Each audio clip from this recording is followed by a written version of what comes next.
Buenas tardes, iglesia. ¿Cómo pasaron el año nuevo? ¿Bien? Nos da gusto estar reunidos nuevamente. Mira, hace unos años se realizó un experimento en una universidad. Consistía en colocar ratas en una tina de agua para que nadaran hasta ahogarse. Ese era el experimento. Bueno, en una primera etapa, los investigadores, ¿verdad?, descubrieron que las ratas eran capaces de nadar por 7 horas hasta que se ahogaban. Después tomaron otro grupo de ratas y las colocaron en otra tina, y a estas entonces pues las dejaron de igual manera que nadaran hasta el punto de ahogarse. Pero justo cuando estaban por ahogarse, las sacaron. Minutos más tarde las regresaron para que siguieran nadando. Ahora, esos animales de este segundo grupo eran capaces de nadar hasta 20 horas. Uno se pregunta, ¿por qué, verdad?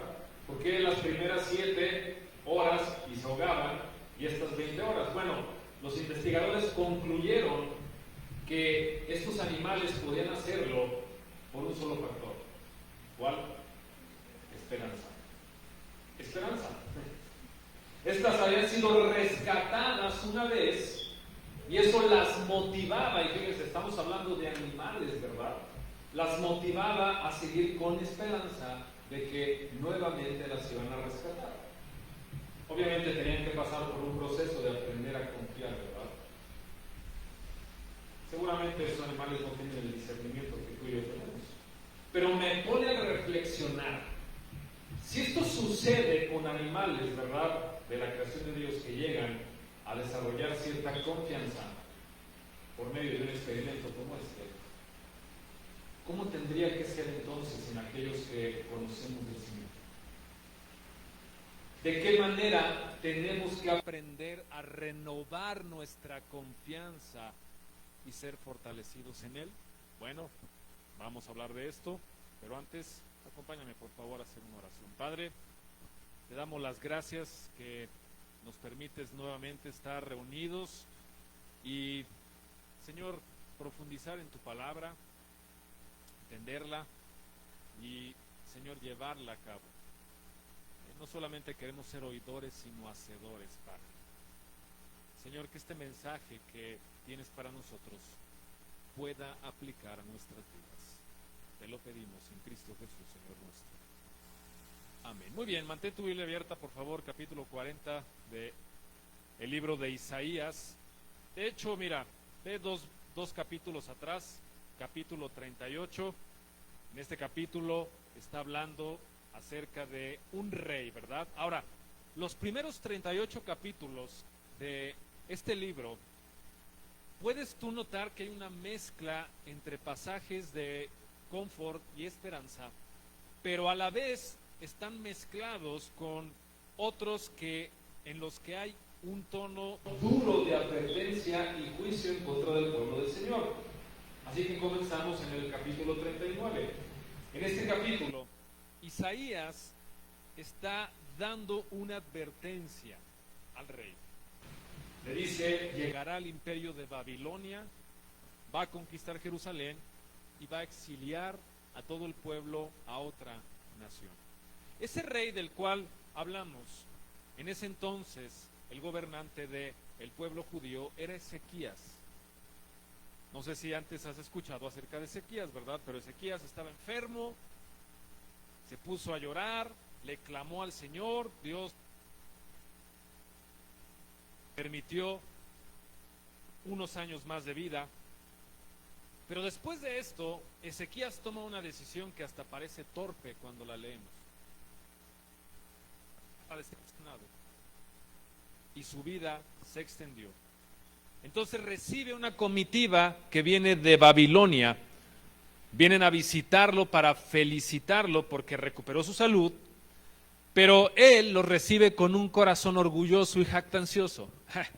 Miren, el palacio, ¿verdad? Miren todos los tesoros que tengo, oro, plata, y miren todo el armamento incluso, ¿verdad? Claro, ellos recordarían años más tarde esta situación, ¿verdad? Este encuentro. Y poco después de esto, entonces, el profeta Isaías visita al rey y le declara la decisión del Señor. Versículo 6, Isaías 39, está ahí, en tu Biblia. Sin duda vendrán días en que todo lo que hay en tu palacio y todo lo que tus antepasados atesoraron hasta el día de hoy será llevado a Babilonia. No quedará nada, dice el Señor, y algunos de tus hijos y de tus descendientes serán llevados para servir como eunucos en el palacio del rey de Babilonia. Ahora, Dios está respondiendo, ¿verdad?, a ese corazón orgulloso y jactancioso. Y le revela al profeta que ese ejército está cerca de llegar y va a destruir la ciudad. Y va a llevarse todos esos tesoros que él dijo, miren, ¿verdad?, estos tesoros. Incluso que iban a capturar a todas las personas, incluyendo su descendencia, para que le sirviera a ese rey en Babilonia. Y sabemos que sucedió porque entre ese grupo se encuentra Daniel y sus 3 amigos, ¿verdad?, que eran semilla, obviamente, de los reyes. Así que la sentencia fue contundente.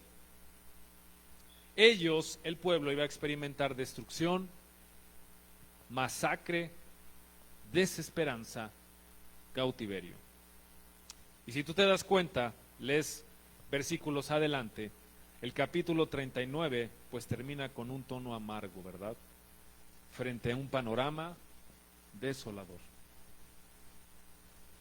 Pero viene el capítulo 40. Y el 40 comienza con un tono diferente. Consuela, consuela, dice el versículo 1. Es decir, a partir de aquí, el Señor quiere consolar y dar esperanza a su pueblo. Y más adelante, los versículos que leímos también revelan la gloria de Dios. ¿Quién es Él? ¿Qué hace Él, verdad? Y eso mismo puede llenar de esperanza al pueblo. Esperanza aún en medio de un tiempo difícil. Esperanza aún en medio del cautiverio en un lugar lejano que no era su nación. Y Dios dijo, sin embargo, que no los iba a abandonar, que los iba a rescatar, que algún día iban a volver. Ahora, al final de ese capítulo 40, el profeta hace una declaración que hasta el día de hoy hace un eco en nuestras vidas. Lee por favor conmigo, capítulo 40, versículo 31. Pero los que confían en el Señor renovarán sus fuerzas, volarán como las águilas, correrán y no se fatigarán, caminarán y no se cansarán. Ahora, ¿quiénes son los que esperan? Bueno, el pueblo judío que había sido llevado a Babilonia, sí. ¿Y qué estarían esperando? Su rescate, que el Señor los rescatara. Ellos estaban cansados, estaban aguardando precisamente el día en que volverían a sus hogares y a su tierra. Pero primero tenían que esperar. Sí, estaban agotados, pero tenían que esperar a ser rescatados. Mira, esperar siempre requiere confianza en aquel que puede hacerlo, en aquel que puede renovarnos, y ese es el Señor. Y en medio de la espera, es posible que el pueblo, claro, iba a experimentar prueba, dolor, angustia, pero llegaría el rescate, el descanso y la renovación. Dice, pero los que confían en el Señor, ¿qué? Renovarán sus fuerzas. Ahora, esas palabras seguramente eran oportunas y alentadoras para el pueblo judío, pero lo son también para el pueblo de hoy. Mira, el artículo los no es exclusivo para el pueblo de ese tiempo, sino para el de hoy. Para ti, para mí, para nosotros, para todos aquellos que hemos puesto nuestra fe y confianza en Cristo como Salvador, para quienes hemos sido adoptados por el Padre. Eso es la esperanza que podemos tener. Si somos uno de los que confían en el Señor, entonces Esa es la promesa que tenemos que tomar para sí, para nosotros. Ahora, ¿cuándo habremos de recuperar fuerzas o volar como águilas, como dice la Escritura, o correr y no fatigarnos, o caminar y no cansarnos? ¿Cuándo? Bueno, precisamente en el día de la prueba, precisamente en el día en el que nos sintamos que ya no deseamos continuar, en el día en que estemos cansados, en aflicción, en angustia, en frustración.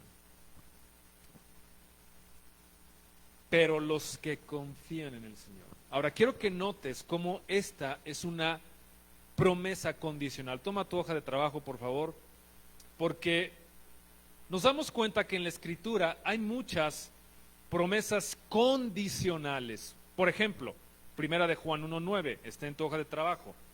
Si confesamos nuestros pecados, Dios, que es fiel y justo, nos los perdonará y nos limpiará de toda maldad. Es decir, la confesión es la condición, ¿te das cuenta? Muy bien.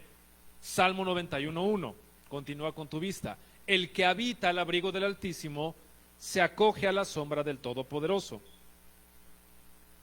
Si no habitamos, pues no vamos a morar bajo la sombra del Omnipotente.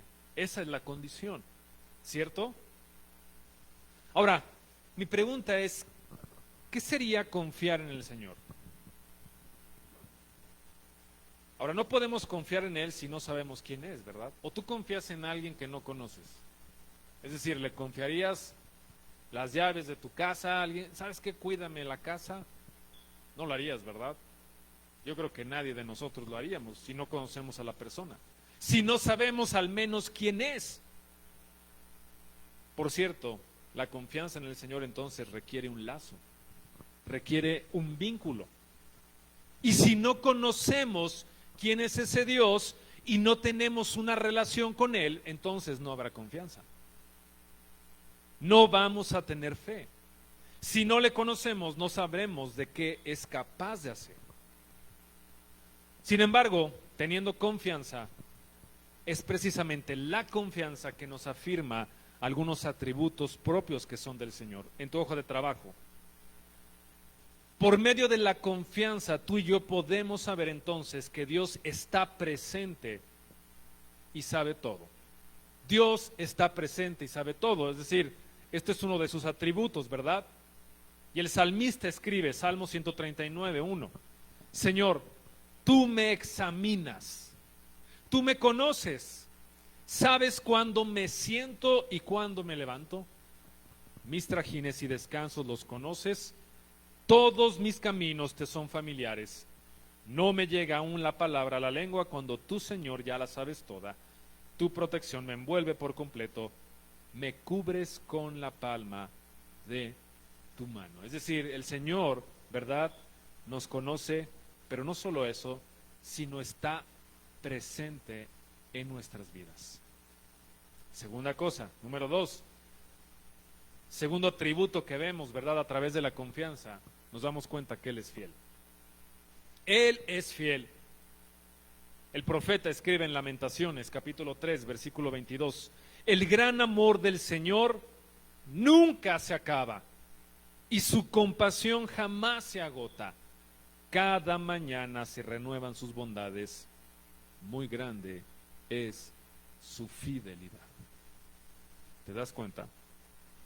Dios es fiel. Esa es la confianza que tú y yo podemos tener.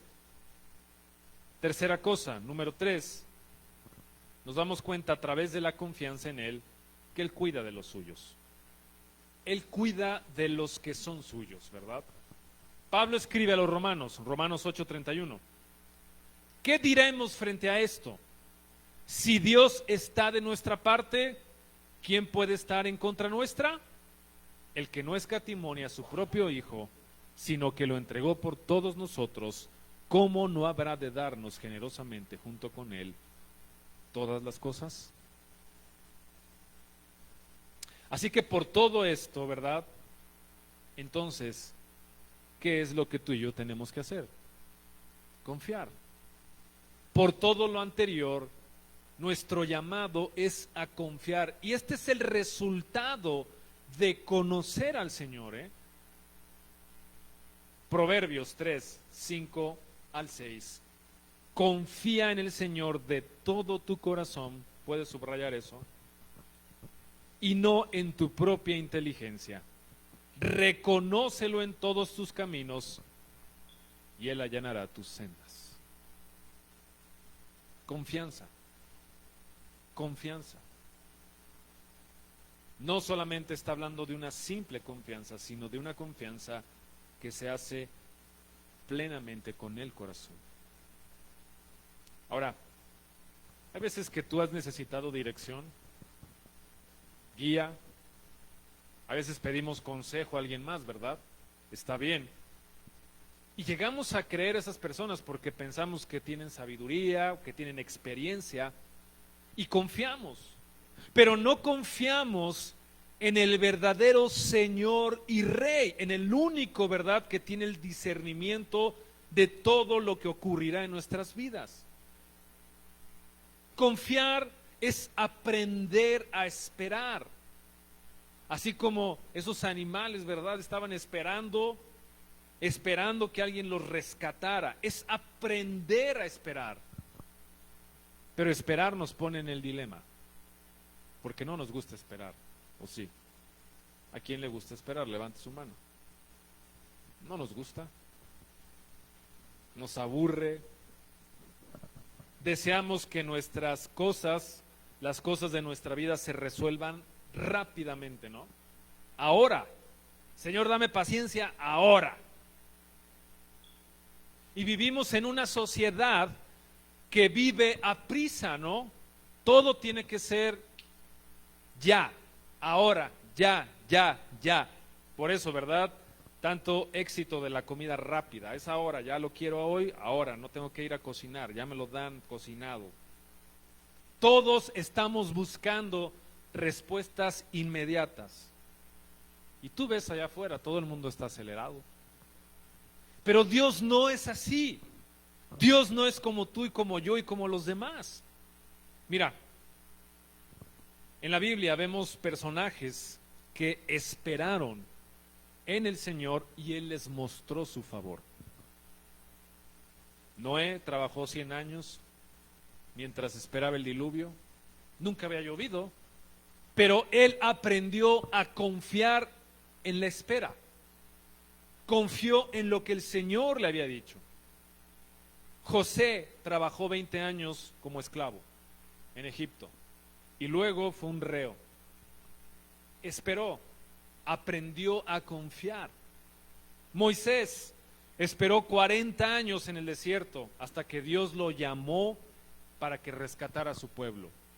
Esperar, confiar. Sin embargo, ¿verdad?, hay casos contrarios. Personas que fueron impacientes y que experimentaron consecuencias. Ejemplo, Abraham y Sara. No esperaron, no confiaron lo suficiente y tuvieron un hijo, Ismael. Esaú, este es un caso excepcional, ¿no? Esaú tuvo hambre. ¿Y qué hizo? No quiso esperar. En su impaciencia vendió su primogenitura. ¿Quién hace eso por un plato de lentejas? Y nunca recibió la bendición de su padre. ¿Te das cuenta la diferencia entre esperar y no hacerlo? Ahora, ¿qué estamos esperando tú y yo hoy? ¿Qué estamos pidiéndole al Señor? Como dije, esperar es difícil, ¿no? No queremos hacerlo. Pedimos al Señor respuestas inmediatamente. Pero ¿por qué Dios quiere que esperemos?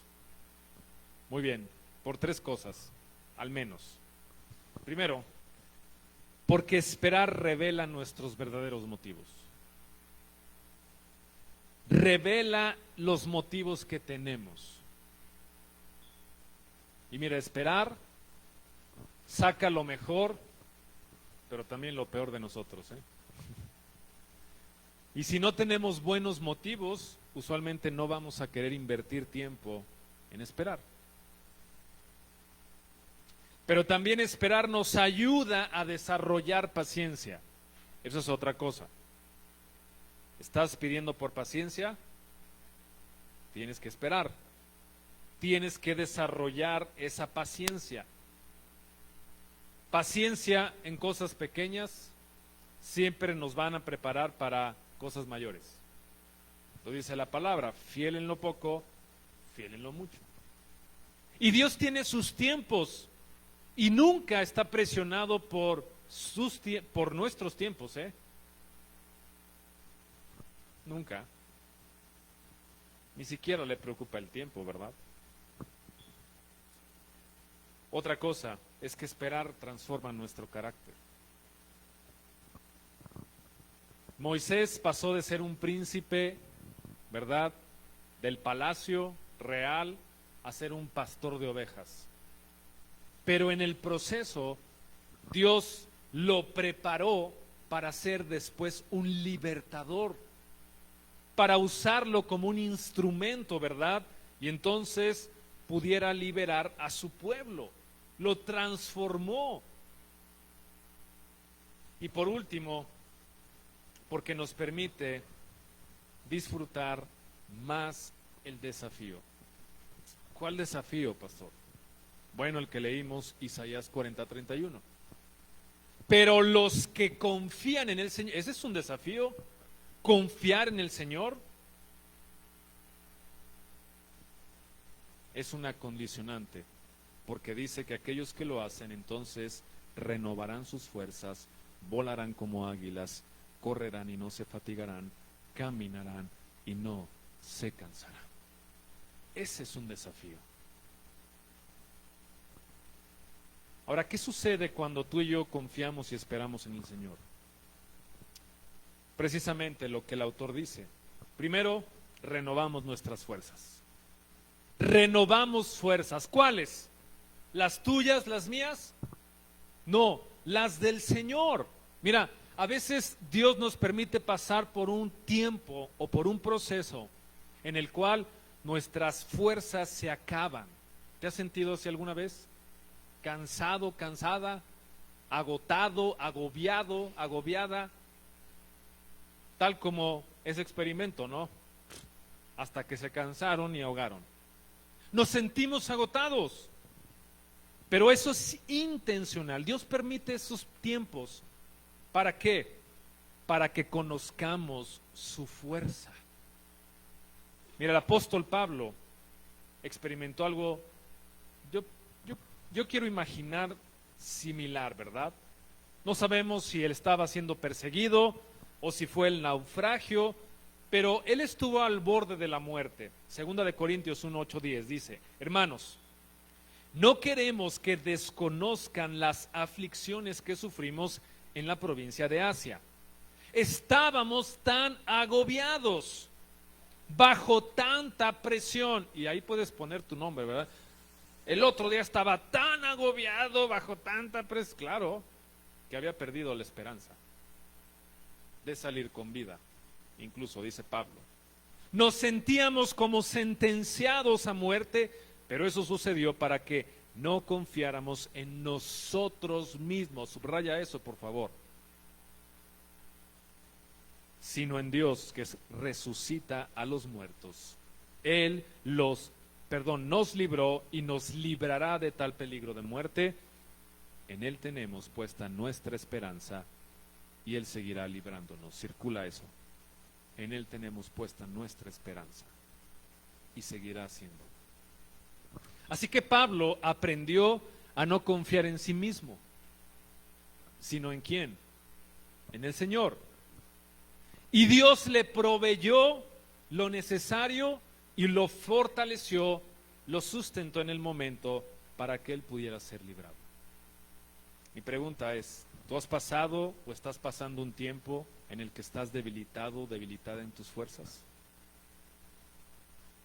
¿Ya no puedes o ya no quieres?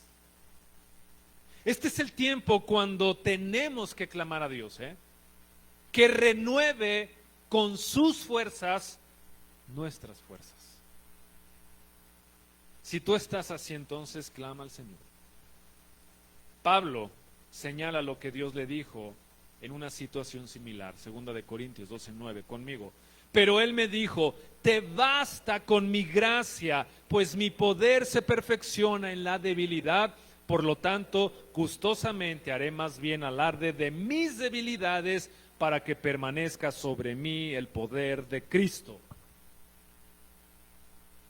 En mis debilidades es cuando soy más fuerte, y no por mí, sino por el Señor. El Señor no quitó la aflicción física de Pablo, pero le permitió demostrar su poder en ella.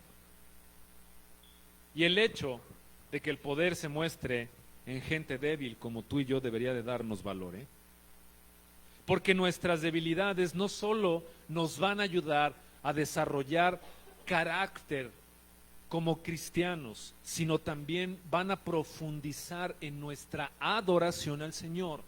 ¿Por qué? Porque al afirmar nuestras debilidades, estamos afirmando la fortaleza de Dios. Así que debemos preferir gloriarnos en ser débiles. Sí, soy débil, para que repose sobre nosotros el poder del Señor, del Todopoderoso. El profeta escribe, Isaías 40:31, pero los que confían en el Señor renovarán sus fuerzas. Segunda cosa, al leer esto, podemos volar como las águilas. Lo dice el propio pasaje, ¿verdad?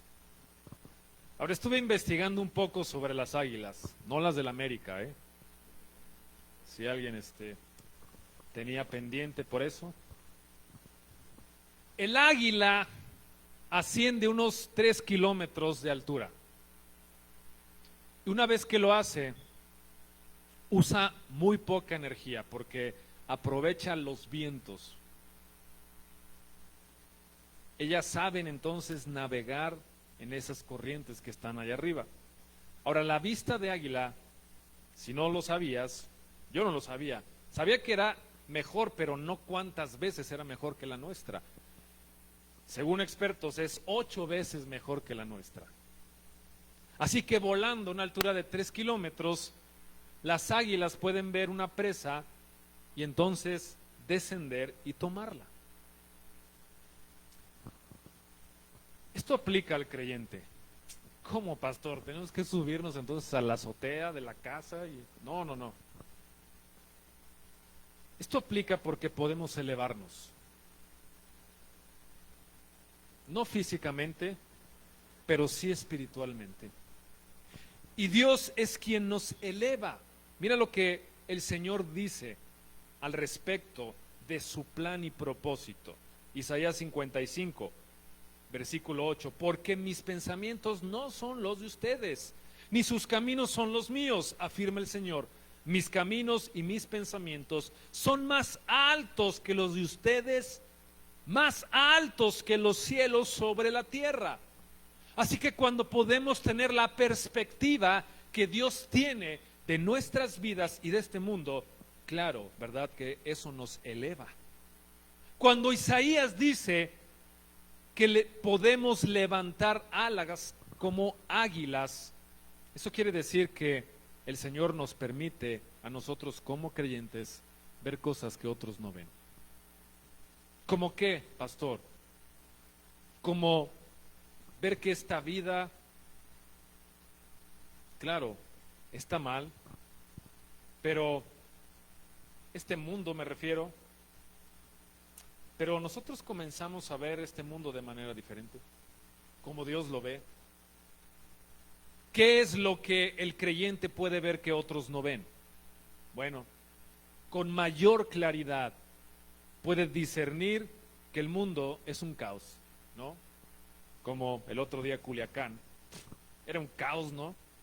Pero Dios está en control, no el gobierno, no Dios está en control aún de esas cosas, porque el creyente percibe el cumplimiento de las profecías de Dios, porque el creyente puede ver las promesas y hacerlas suyas, porque puede saber que la misericordia del Señor está presente cada día, entonces la ve en cada amanecer, en cada atardecer, porque percibimos cosas que otros no ven, y esas cosas nos llegan a dar la paz que requerimos. ¿No es interesante esto? ¿Cómo entonces nos eleva? Ahora otra cosa acerca de las águilas. Las águilas saben cuando una tormenta se acerca, no solamente porque ven las nubes, ¿verdad? De alguna manera saben, y entonces se suben a un lugar más alto a esperar los vientos y extienden sus alas para que sea el viento que las levante por encima de la tormenta. Es decir, las águilas no escapan de las tormentas, las afrontan, pero las navegan. Cada tormenta que pasa fortalece las alas de esas águilas y les da más confianza para seguir, ¿verdad?, surcando los aires. Isaías asegura entonces que cuando el creyente recibe la fuerza del Señor, eso le permite navegar los vientos de cualquier tormenta. Ponle el nombre que tú quieras. La fuerza del Señor va a levantar lo suficiente al creyente para que pueda ver los cielos azules por encima de esas densas nubes. Y la paz viene a nuestros corazones. Mira, Dios no quiere que el peso de la vida nos mantenga en tierra agobiados, afanados, cansados, sino quiere vernos con alas extendidas, surcando esos cielos, ¿verdad? Porque no lo hacemos por nuestras fuerzas, sino en las suyas. Número 3, tercera cosa, el pasaje nos dice que aquellos que confían en el Señor corren y no se fatigan. No nos fatigaremos, ¿verdad? La fatiga es una falta de energía y de motivación. ¿La has experimentado alguna vez? Y la fatiga es una respuesta normal al esfuerzo físico, al estrés. ¿Ha habido momentos en tu vida cuando te has sentido que no puedes parar, que no puedes sentarte un momento, descansar? Yo creo que todos los hemos experimentado, ¿no? Ese es el ritmo al que nos lleva la propia vida. El versículo 29 de Isaías 40 dice: Él fortalece al cansado y acrecienta las fuerzas del débil. Es decir, aún los más fuertes se van a cansar por algún momento, pero el poder y la fuerza de Dios nunca van a disminuir. Nunca entonces estará demasiado cansado ni ocupado para ayudarnos a escucharnos, porque Él es Dios. Su fuerza entonces es la fuente de la fortaleza y debemos acudir a ella cuando la necesitemos. Jesucristo dice, Mateo 11:28, conmigo: vengan a mí todos ustedes que están cansados y agobiados, y yo les daré descanso. Carguen con mi yugo y aprendan de mí, dice después el 29, pues yo soy apacible y humilde de corazón, y encontrarán descanso para su alma. Así que Jesucristo nos invita a aquellos que somos débiles y que necesitamos fuerza y que le estamos pidiendo, de hecho, a acercarnos a Él, porque Él es el único que puede proveer esa fortaleza en nuestras vidas. Y finalmente, en el pasaje vemos que caminaremos y no nos cansaremos. no nos canse. Imagínate, ¿verdad?, que tú salgas a caminar y nunca te canses. Sería bueno, ¿no? A quienes les gusta caminar. Mira, los expertos dicen que para una larga caminata o también un trote se tiene que establecer un ritmo, ¿no? No puedes ir rápido ni muy lento. Tienes que tener un ritmo, mantenerlo por un tiempo. Porque si vas muy rápido, pues te vas a cansar inmediatamente. Si vas muy lento, también lo vas a hacer, ¿no? Pero así sucede con nuestra vida. A veces vivimos rápido y nos cansamos, ¿verdad? Y a veces vamos muy lento y entonces ahí vamos, pues, con esa parsimonia, ¿no? Hay un ritmo que tenemos que seguir. ¿Cuál es el ritmo del creyente? Primera de Corintios 10:31. ¿Esto de qué está? ¿No está hablando, pastor, de lo que estamos tratando? Escucha, en conclusión, ya sea que coman o beban o hagan cualquier otra cosa, háganlo todo para la gloria de Dios. Es decir, para el creyente, todo lo que hace durante todos los días es un ritmo en la presencia de Dios. Es una disciplina, ¿verdad?, en su presencia. Es el tiempo de la lectura bíblica. Es el tiempo devocional que se tiene. Es la oración personal. Es asistir a la iglesia. Es servir a otros. Todos tenemos que seguir este ritmo y hacerlo para la gloria de Dios.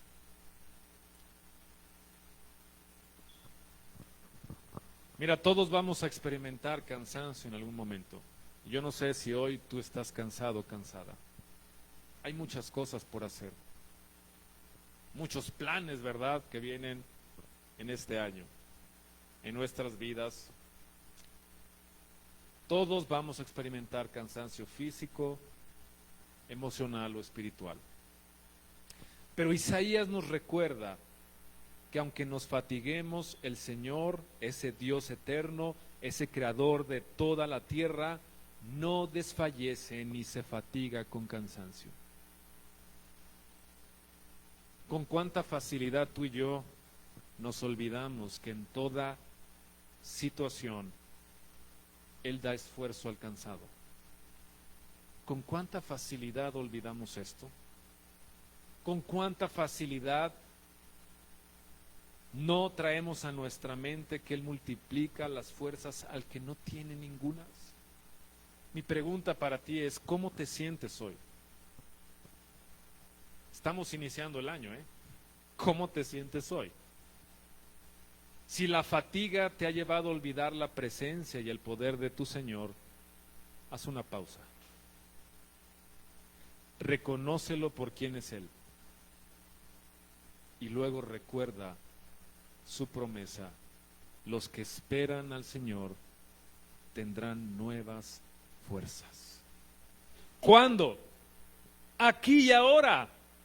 Exactamente en el punto en el que tú te encuentras. Recuerda la promesa del Señor. Así que acudamos al que puede renovarnos completamente y lo va a hacer para su gloria. Esta es palabra de Dios. Amén. Vamos a orar. Padre, honramos y alabamos tu nombre, Señor, porque sabemos quién eres y de qué eres capaz de hacer. Pero Padre, también exaltamos a lo sumo aquel nombre, Señor, que nos ha rescatado y nos ha dado la vida eterna, que nos recuerda que a pesar de que estemos cansados, nos fortalecerá. Que precisamente en el tiempo, Señor, en el que estemos agobiados, ahogándonos literalmente, nos rescata, nos alienta, Señor, y nos desafía a seguir renovando nuestras fuerzas en las tuyas. Gracias, Padre, porque tus fuerzas nunca se acaban. Gracias porque Tú nunca te agotas. Gracias porque podemos confiar en que nos darás las fuerzas que necesitamos para enfrentar hoy, mañana y durante toda nuestra vida cualquier circunstancia que se nos presente, Padre. Señor, cuando nos sintamos cansados, abatidos, agotados por la lucha, ayúdanos a recordar que en ti podemos recobrar las fuerzas, Padre. Ayúdanos a recordar que tú eres la fuente de toda fuerza, Señor. A tu nombre sea la gloria por los siglos de los siglos. Amén y amén.